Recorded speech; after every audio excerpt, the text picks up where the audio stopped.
What's up, guys? I wanted to take some time tonight in this video to go through an article that I recently read online and talk about what this article says, because it is a very good article that pulls a lot of things together about where we are in this country right now.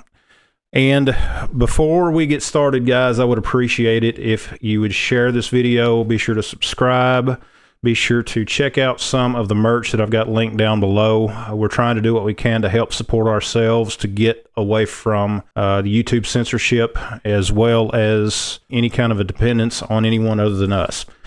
So go down below this video and check out the merch, the coffee, t-shirts, and that sort of thing. Now, what I wanted to do is to read through this article and talk about how that our country is literally following the path that several other countries have gone before us.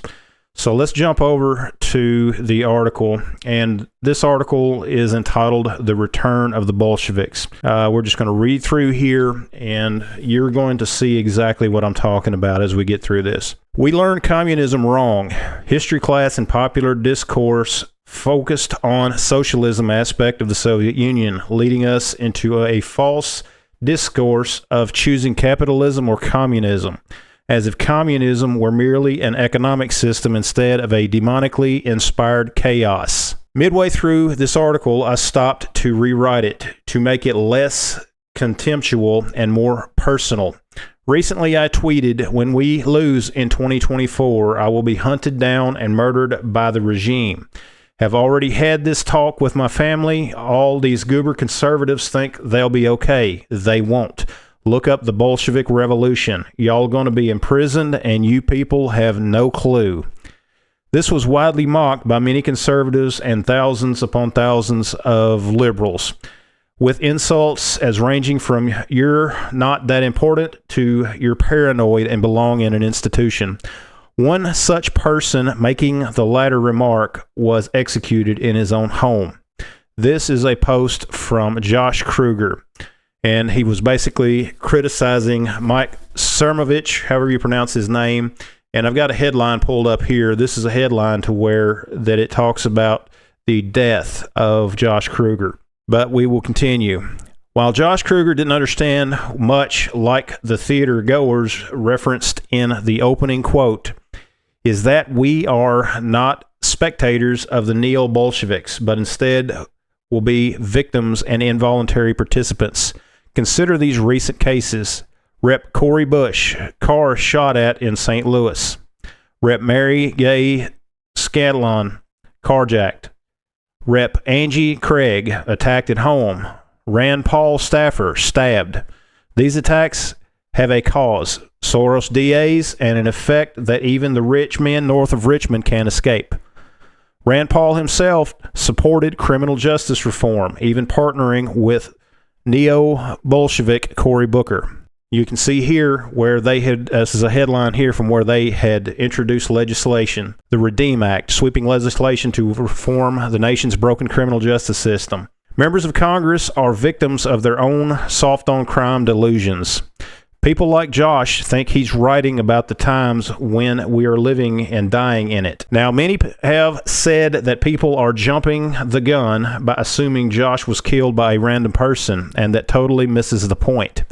Once you create a culture of lawlessness and unaccountability that trickles down, would-be murderers know you've been disarmed, or that you might not take that shot in legal self-defense due to the reasonable fear that a Soros DA will indict you. You cannot escape this hellhole world being created by Soros, Biden, and even mainstream Democrats. The Soros way of the thief. Under the Bolsheviks, your punishment for having a knife when they searched you would be very different from the thief's. For him to have a knife was mere misbehavior, tradition. He didn't know any better. But for you to have one was terrorism. Okay? And this is actually a quote from, I'll let you just pronounce the man's name. Your punishment for having a knife when they searched you would be very different from that of the thieves. For to have a knife was mere misbehavior or tradition. He's quoting this guy here in this article. Who remembers the case in Texas where a man went to prison for defending himself against an armed, violent revolutionary?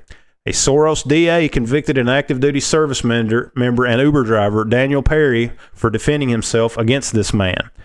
Your punishment for having a knife when they searched you wouldn't be any different than the thief's. For him to have a knife, there again, it's just a quote again.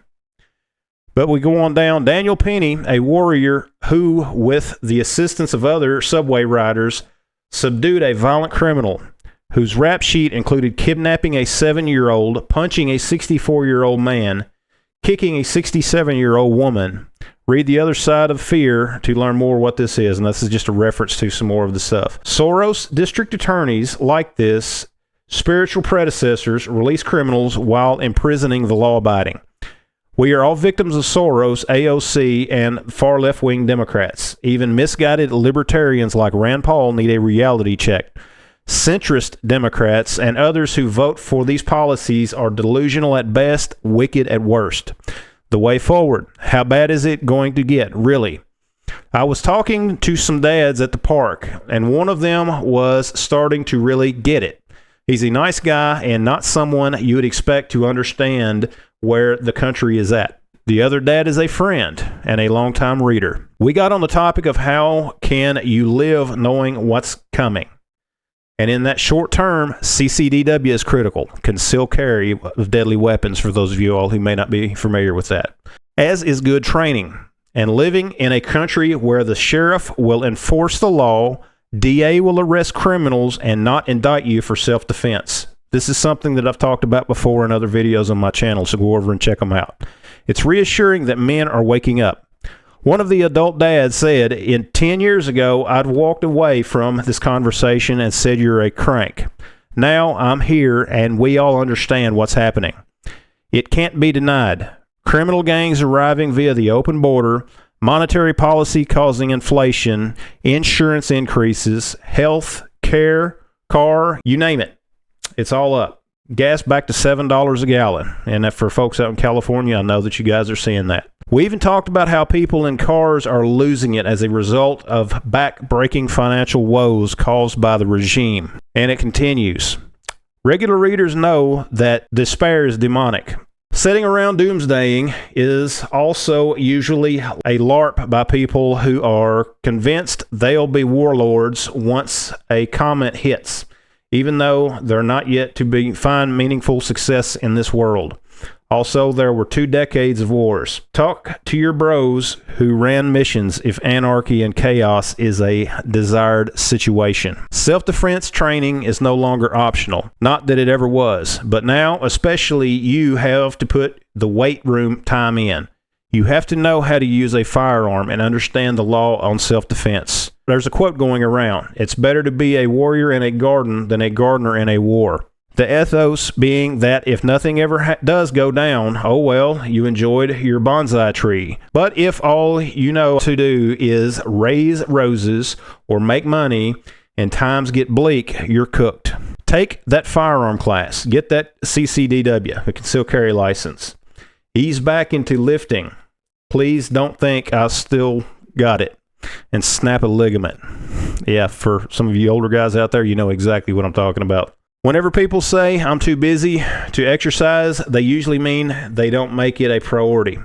It's like someone saying they can't afford to subscribe to a Substack. But then you look at their bar tabs. No one likes to admit that time management is a reflection of your values. Start taking walks and building that aerobic base. Meet your neighbors and feel out who gets it. Your and your family's life will depend on your preparedness.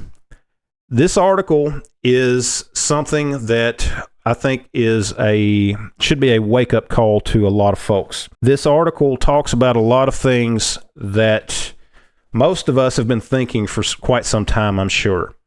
The way things are going in this country with the demoralization of good people, the people that are out there that have been on those front lines, we're seeing the same among the ranks of those in law enforcement. Yes, there's good cops out there, and there's a lot of bad cops out there. I recently had a guy that's a friend of mine that is a retired police officer here at the house. In the past, he has talked about how that there's just absolutely no respect for the Constitution anymore. It's upsetting. There's a lot of good folks out there that have been on the front lines, just like that veteran, just like a lot of those in law enforcement that have tried to stand up, that are being crushed by the reality of where we are today. The last video that I did prior to this was me talking about why it is important for us to get involved in the political process. This is why. Because if you study the history of the Bolshevik Revolution, you're going to see the same type of chaos being deliberately brought on to the people in Russia as what we're now seeing in our country. We are seeing things happen in our country. We are seeing ideologies in the halls of government in our country that our ancestors fought wars against. This stuff has got to stop, and it is only us that can stop it. But guys, hope you liked the video. Let me know your thoughts down below. I would appreciate it if you would share the video. Be sure to check out all the links down in the description. Thanks for watching, and we'll see you next time.